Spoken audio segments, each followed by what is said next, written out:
Hello dear students, देखिए बच्चों exercise 8.1 के क्वेश्चन 6 तक किए थे और क्वेश्चन नंबर 7 ये क्वेश्चन नंबर 6 और 8 की तरह से है। 8 क्वेश्चन हमने करा रखा है। देखिए इसमें ध्यान से समझिए। देखिए इससे पहले हमने एक वीडियो बनाई थी परंतु वो वीडियो जो है ख़राब होगी, यानी कि चल नहीं पाई बैकग्राउंड में, तो इसलिए ये क्वेश्चन तो इसमें सोल्व हो रहा है सारा। अभी दोबारा आप समझ लीजिए ध्यान से। क्वेश्चन नंबर 8 ये दिया हुआ है कि ABCD एक आयत है जिसमें विकर्ण AC जो है वो कोण A और कोण C को समद्विभाजित करता है। इसका अर्थ यह होगा कि जितना कोण 1 है उतना ही कोण 2 होगा और जितना कोण 3 है, कोण 3 बराबर हो जाएगा कोण 4 के। इसमें हमें सिद्ध करना है कि ABCD एक वर्ग है, यानी कि जो ABCD है ये क्या है, एक वर्ग है, ये हमें सिद्ध करना है। और सेकंड नंबर हमें सिद्ध करना है विकर्ण BD। ये जो विकर्ण BD है ये कोण B और कोण D को समद्विभाजित करता है, यानी कि समान दो भागों में बांटता है। देखिए ध्यान समझिए, हल करें क्वेश्चन को। चतुर्भुज ABCD में, यानी कि एक आयत है, ये हमें दिया हुआ है कि आयत ABCD में कोण 1 बराबर है कोण 2 के। ये दिया हुआ है क्यों? क्योंकि AC जो है कोण 1 को समद्विभाजित करता है। इसी प्रकार कोण 3 जो है वो कोण 4 के बराबर हो जाएगा, क्योंकि AC जो है वो कोण C को भी समद्विभाजित करता है। समीकरण 1 मान लिया इसको हमने, और इसको मान लिया समीकरण 2। अब AB समांतर होगी CD। AB जो है वो CD के समांतर है, क्योंकि ये एक आयत है और आयत की समूह भुजाएं समांतर होती है और समान भी होती है। तो AB CD के समांतर है, इसलिए कोण 1 जो है वो कोण 4 के बराबर हो जाएगा। ये कैसे कोण है? एकांतर कोण है। इसी प्रकार कोण 2 और कोण 3 के बराबर हो जाएगा, ये भी एकांतर कोण है। ठीक है, तो यहाँ से ये हम कह सकते हैं, इसे मान समीकरण नंबर 3, तो समीकरण 1, 2 व 3 से ये प्रूफ हो रहा है कि कोण 1 बराबर कोण 2, कोण 2 बराबर कोण 3 और कोण 3 बराबर कोण 4 के होगा।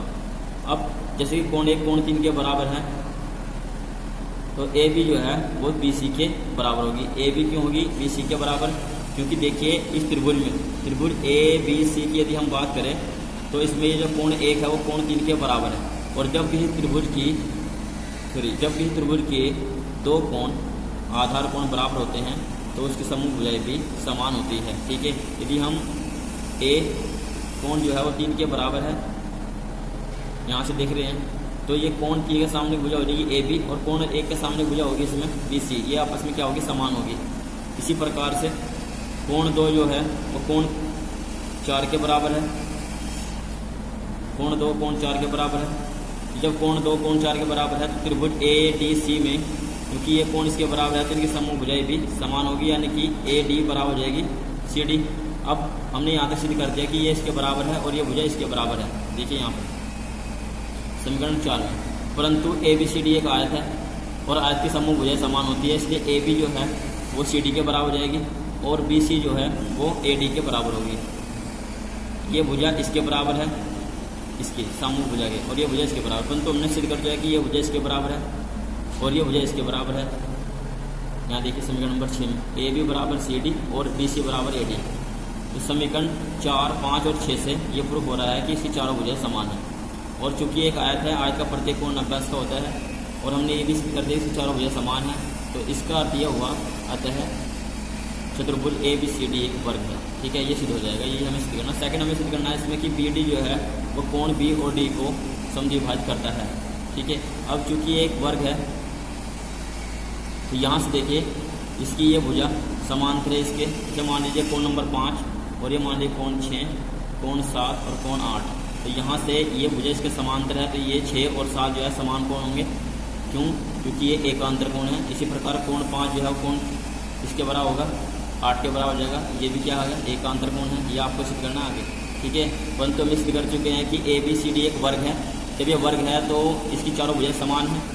अब इस त्रिभुज में देखिए, त्रिभुज BCD में ये कोण 6 जो है वो कोण 8 के बराबर होगा, क्योंकि ये दोनों भुजा बराबर हैं, तो इनकी सम्मुख कोण भी बराबर होंगे। कोण 6 कोण 8 के बराबर है और कोण 5 कोण 7 के बराबर हो जाएगा, क्योंकि ये दोनों भुजाएं आपस में बराबर है। ठीक है, अब ये दोनों कोण बराबर हो गए और ये कोण इसके बराबर है, तो इससे ये हुआ कि ये जो विकर्ण BD है ये कोण B और कोण D को समद्विभाजित करता है। आगे देखिए क्वेश्चन नंबर 9 क्वेश्चन में ये चित्र दिया हुआ है और इसमें दिया हुआ है क्वेश्चन में कि समांतर चतुर्भुज ABCD के विकर्ण BD पर दो बिंदु P और Q इस प्रकार स्थित है कि DP बराबर BQ। ABCD एक समांतर चतुर्भुज है और इसमें BD पर दो बिंदु है P और Q, और इस प्रकार से स्थित है कि जितनी दूरी है DP की है उतनी ही दूरी BP की है, BQ की है सॉरी। और हमें इसमें सिद्ध करना है कि त्रिभुज APD ये त्रिभुज सर्वांगसम है। त्रिभुज CQD ये त्रिभुज इसके सर्वांगसम है। दूसरा हमें सिद्ध करना है, दूसरी बात कि AP जो भुजा है वो CQ के बराबर है। AP जो भुजा है ये भुजा CQ के बराबर है, ये सिद्ध करना है। तीसरी कंडीशन हमें इसमें सिद्ध करनी है कि त्रिभुज AQB ये जो त्रिभुज है ये इस त्रिभुज के सर्वांगसम है। त्रिभुज CPD के सर्वांगसम है और इसमें जो भुजा AQ है वो CP के बराबर है, ये भी हमें सिद्ध करना है। और नंबर 5 हमें सिद्ध करना है कि APCQ ये जो यहाँ पे चतुर्भुज बना हुआ है ये एक समांतर चतुर्भुज है, ये भी हमें सिद्ध करना है। अब देखिए ध्यान से समझना है जब हल करेंगे, क्योंकि ABCD एक समांतर चतुर्भुज है और समांतर चतुर्भुज की समूह भुजाएं समान होती है, इसलिए AB जो भुजा है वो CD के बराबर हो जाएगी और BC भुजा जो है वो AD के बराबर होगी। इस समीकरण नंबर 1 मान लिया हमने, ठीक है। अब जिन दो त्रिभुजों को हमें सर्वांगसम सिद्ध करना है उन दोनों त्रिभुजों में ये हम बात करेंगे। देखियो त्रिभुज APD तथा त्रिभुज CQB में, यानी कि इस त्रिभुज में और इस त्रिभुज में और इस त्रिभुज में, ठीक है। यहाँ देखिए क्योंकि ये दिया हुआ है कि ये जो भुजा है DP ये BQ के बराबर है, ध्यान समझ लीजिएगा। भुजा DP जो है वो BQ के समान है, ये दिया हुआ है, ठीक है। और कोण ADP बराबर है कोण CQB, क्यों बराबर है दोनों कोण? कोण ADP बराबर है कोण CBQ के, क्यों बराबर है? ADP बराबर है कोण CBQ, यहाँ भी आएगा CBQ के बराबर है। क्यों बराबर है? क्योंकि एकांतर कोण है और एकांतर कोण आपस में बराबर होते हैं, ठीक है। एकांतर कोण किस लिए हैं? क्योंकि इसकी भुजाएं समांतर है, समांतर चतुर्भुज है तो ये भुजा इसके समांतर होगी और ये कोण इसके बराबर हो जाएगा, एकांतर कोण है। इसी प्रकार BC जो भुजा है वो AD के बराबर है, यानी कि AD भुजा BC के बराबर है। समीकरण 1 से देख लीजिएगा यहाँ से। तो हम कह सकते हैं कि भुजा कोण भुजा के आधार पर ये दोनों त्रिभुज क्या हो जाएंगे? सर्वांगसम सिद्ध हो गए, ठीक है। अब जब दोनों त्रिभुज सर्वांगसम हैं तो संगत कोण बराबर होंगे, संगत भुजाएं भी बराबर होगी। जब ये त्रिभुज इसके सर्वांगसम हैं तो इस त्रिभुज की भुजा AP बराबर हो जाएगी भुजा CPQ के बराबर होगी, ठीक है। समीकरण नंबर 2 मानने में सिद्ध हो गया, ये फर्स्ट ये सेकंड सिद्ध हो गया। अब हमें ये कंडीशन सिद्ध करनी है, इसमें लिखेंगे त्रिभुज AQB तथा त्रिभुज CPD में देखिए BQ जो है वो बराबर है DP के, BQ DP के बराबर है दिया हुआ है। और कोण ABQ बराबर है कोण CDP। यहाँ देखिए चित्र में कोण ABQ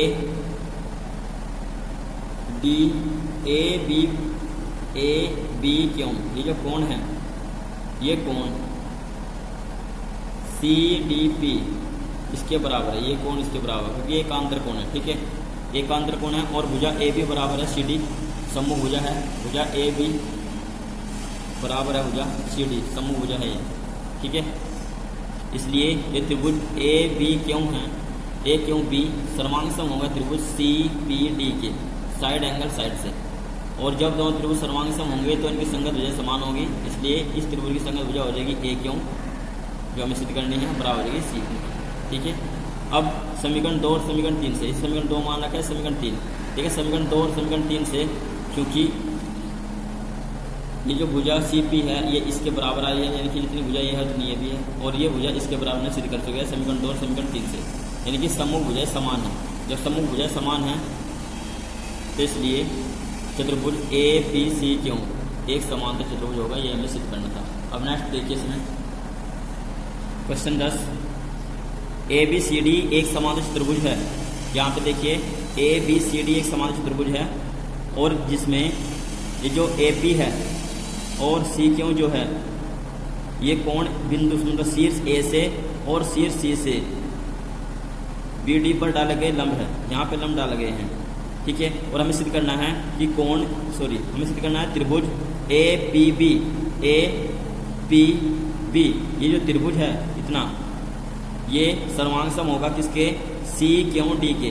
त्रिभुज सी क्यों डी के सर्वांग सम है, ये त्रिभुज इस त्रिभुज के सर्वांग सम है, ये हमें इसमें सिद्ध करना है। और दूसरे सिद्ध करना है कि भुजा ए पी बराबर है सी क्यों। भुजा ए पी, ये जो भुजा है ये इस भुजा के बराबर है, ये भी हमें इसमें सिद्ध करना है। हल करेंगे क्वेश्चन को, देखिए ध्यान से। तो इन दोनों त्रिभुजों को हमें सर्वांग सम सिद्ध करना है, तो लिखेंगे त्रिभुज ए पी बी तथा त्रिभुज सी क्यों डी में, इन दोनों त्रिभुजों में, इस त्रिभुज में और इस त्रिभुज में, ठीक है। ध्यान से देखना है, जरा गौर कीजिएगा। यहाँ पे देखिए, यहाँ पे 90 अंश का कोण है, ये भी 90 अंश का कोण है, ये इनको एक त्रिरेखा काट रही है, समझ में आ रही है बात। तो यानी कि ये दोनों भुजा क्या होगी, समांतर होगी, ठीक है। यहाँ लिखेंगे क्योंकि ए पी लंब है बी डी पर व सी क्यों भी लंब है बी डी पर। इसका अर्थ ये हुआ कि ए पी जो है वो समांतर हो गई किसके, सी क्यों के। ये समांतर हमने इसलिए सिद्ध की है क्योंकि जब ये समांतर होगी, और देखो ये भुजा भी आपस में समांतर है, तो ये कोण इसके बराबर हो जाएगा, वो हम लिखेंगे आगे, ठीक है। अब देखिए, अब दोनों त्रिभुजों में देखिए ध्यान से, यहाँ से इस त्रिभुज में, त्रिभुज ए पी बी में, त्रिभुज ए पी बी में, इस त्रिभुज में यहाँ पे जो ये कोण है, कोण पी बी ए, कोण पी बी ए बराबर है कोण क्यों डी पी। क्यों बराबर है ये, क्योंकि ये एकांतर अंत कोण है, इसलिए आपस में बराबर है। भुजा जो सी डी है वो ए बी के समांतर है, क्योंकि ए बी सी डी एक समांतर चतुर्भुज है, ठीक है। ये कोण इसके बराबर होगा। अब ए बी बराबर है सी डी, भुजा ए बी बराबर है भुजा सी डी,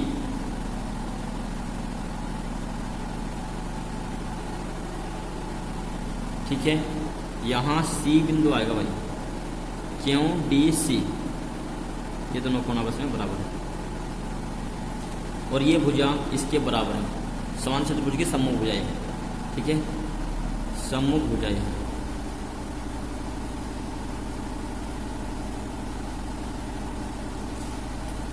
अब देखिए, ये कोण इस कोण के बराबर होगा, कोण पी ए बी बराबर होगा कोण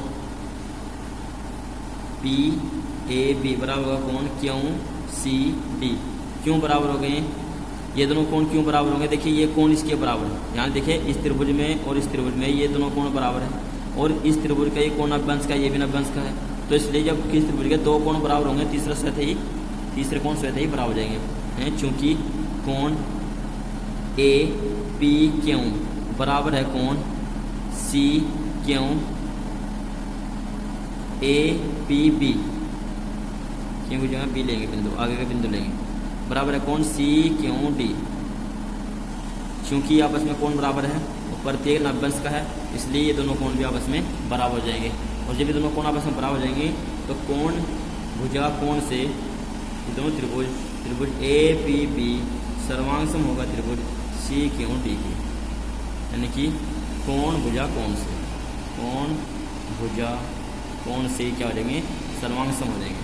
और जब दो त्रिभुज सर्वांग सम होते हैं, संगत भुजाएं समान होती है और संगत कोण भी समान होते हैं, इसलिए इस त्रिभुज की भुजा ए पी बराबर हो जाएगी भुजा सी क्यों, भुजा ए पी बराबर भुजा सी, ये